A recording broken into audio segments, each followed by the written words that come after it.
حضرت آدم علیہ السلام دنیا کے وہ پہلے انسان ہیں جن سے دنیا میں بسنے والے انسانوں کی ابتدا ہوئی۔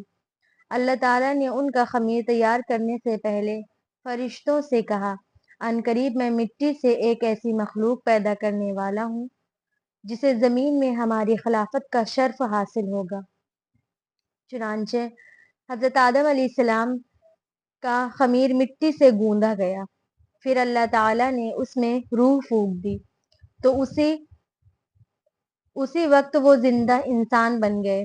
ان کے سامنے فرشتوں کو سجدہ کرنے کا حکم دیا تو تمام فرشتے اللہ تعالیٰ کے حکم کی اطاعت کرتے ہوئے سجدے میں گر گئے، مگر شیطان نے اپنی بڑائی اور تکبر کی وجہ سے سجدہ کرنے سے انکار کر دیا اور کہنے لگا، میں اس سے بہتر ہوں کیونکہ آپ نے مجھے آگ سے پیدا کیا ہے اور آدم علیہ السلام کو مٹی سے پیدا کیا۔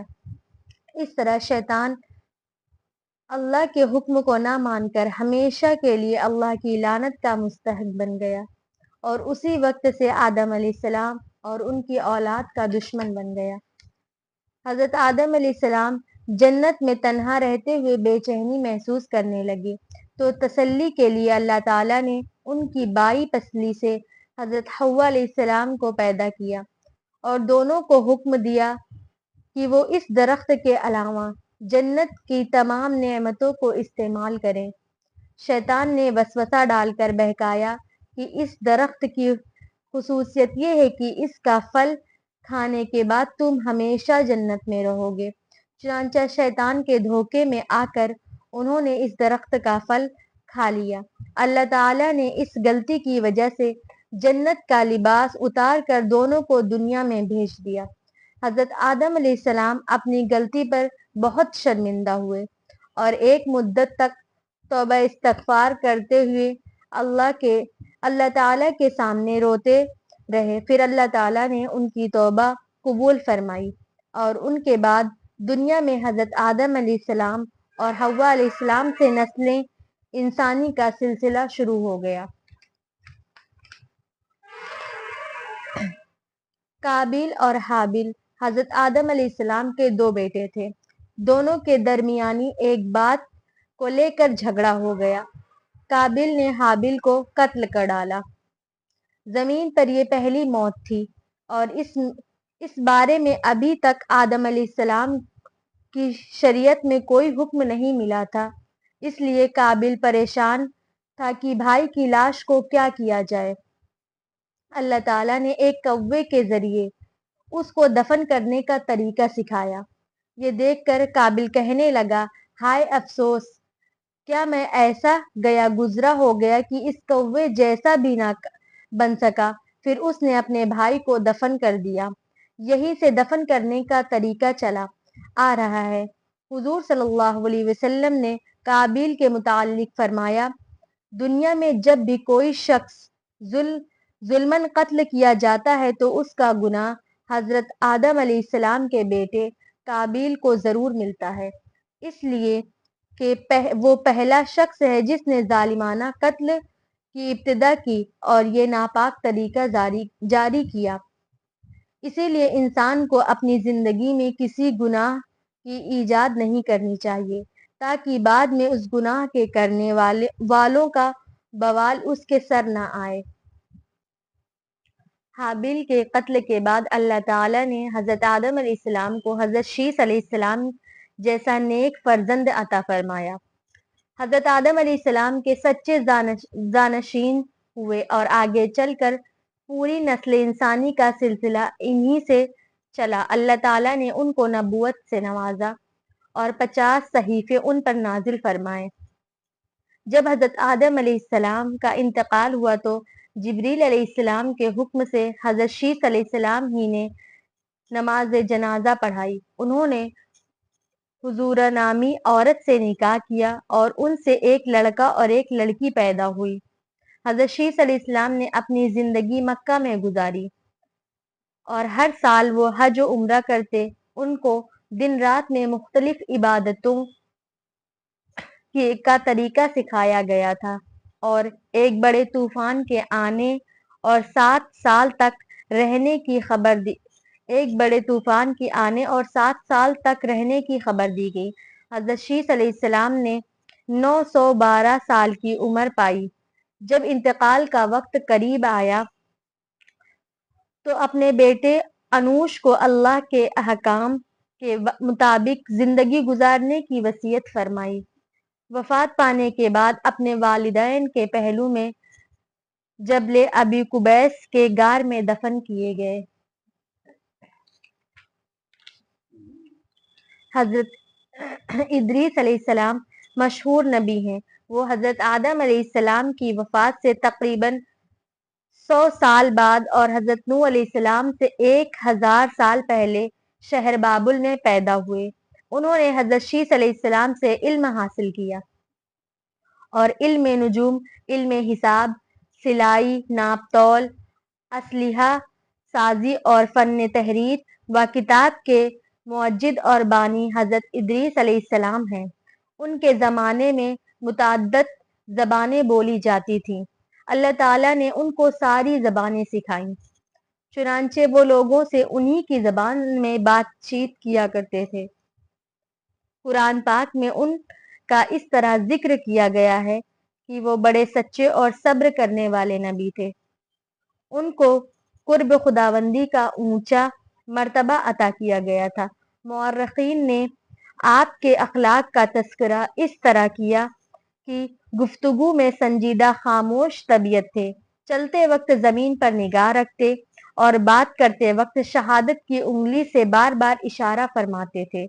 پوری زندگی دعوت تبلیغ میں گزار دی۔ حضرت ادریس علیہ السلام جوان ہوئے تو اللہ تعالیٰ نے ان کو نبوت سے نوازا اور 30 صحیفے نازل فرمائے۔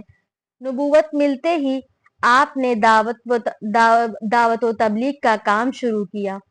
مسلسل دعوت دینے کے باوجود تھوڑے سے لوگوں نے ایمان قبول کیا اور اکثر لوگ جھٹلانے اور ستانے میں لگے رہے۔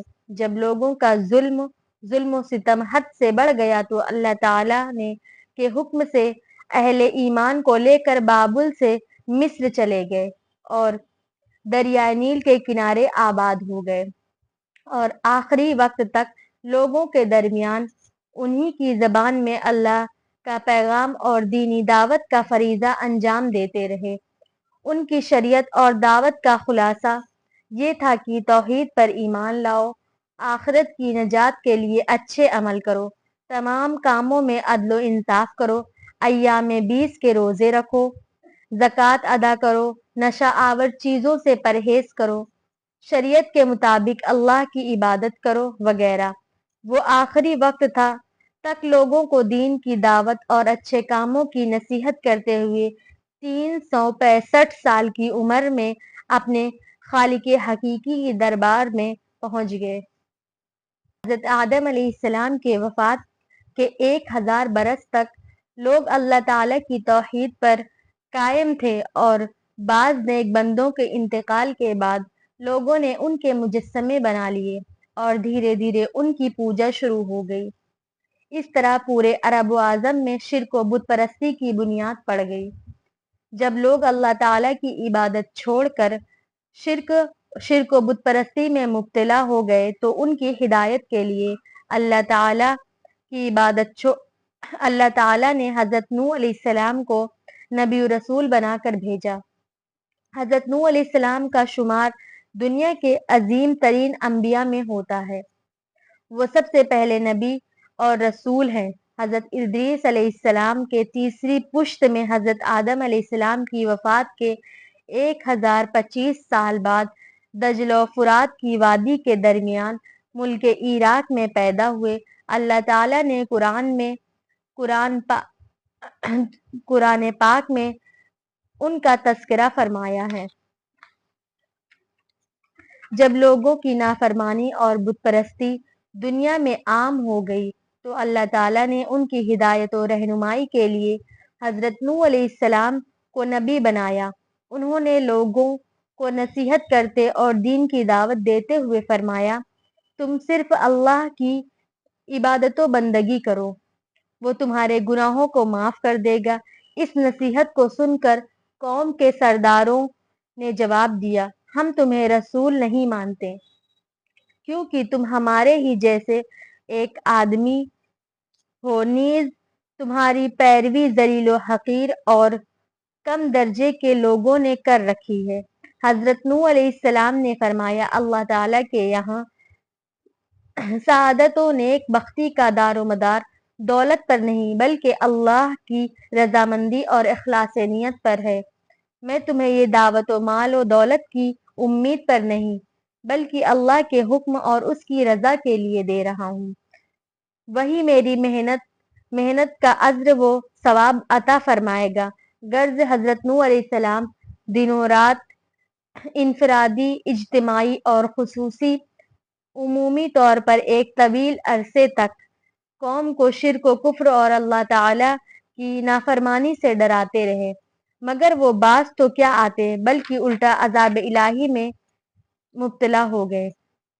حضرت نوح علیہ السلام 950 سال تک اپنی قوم کو دعوت دیتے رہے اور قوم کے افراد بار بار عذاب کا مطالبہ کرتے رہے۔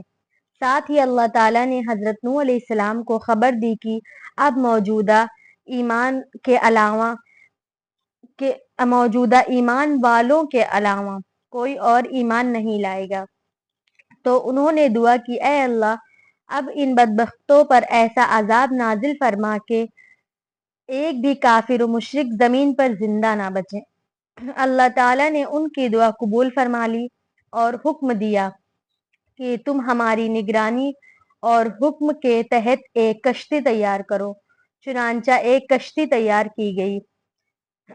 پھر اللہ تعالیٰ کے حکم سے زمین و آسمان سے پانی کے دہانے کھل گئے اور دیکھتے ہی دیکھتے زمین پر پانی ہی پانی جمع ہو گیا۔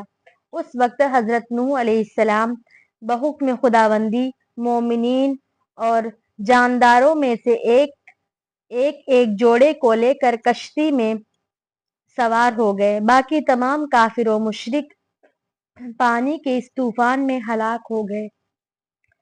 6 مہینے کے بعد کشتی 10 محرم الحرام کو جودی پہاڑ پر ٹھہری تو حضرت نوح علیہ السلام اہل ایمان کو لے کر امن و سلامتی کے ساتھ زمین پر اترے اور پھر اللہ تعالیٰ نے انہی سے دنیا کی آبادی کا دوبارہ سلسلہ شروع فرمایا۔ اسی لیے آپ کو آدم ثانی کہا جاتا ہے۔ عاد عرب کی ایک قدیم ترین قوم کا نام ہے۔ اس کا ذکر قرآن پاک میں 24 مرتبہ آیا ہے۔ یہ قوم جنوبی عرب میں آباد تھی اور عثمان سے لے کر یمن تک 13 برادریوں میں پھیلی ہوئی تھی۔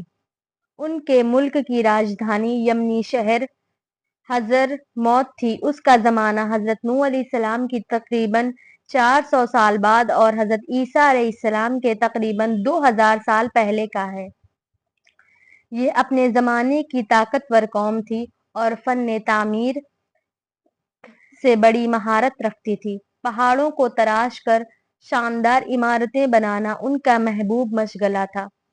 یہ قوم مال و دولت کے نشے میں عیش پرستی میں مبتلا ہو گئی تھی۔ کمزوروں پر ظلم کرنا، حق بات کی مخالفت اور مال و دولت اور اپنی طاقت پر گھمنڈ کرنا ان کی فطرت بن گئی تھی۔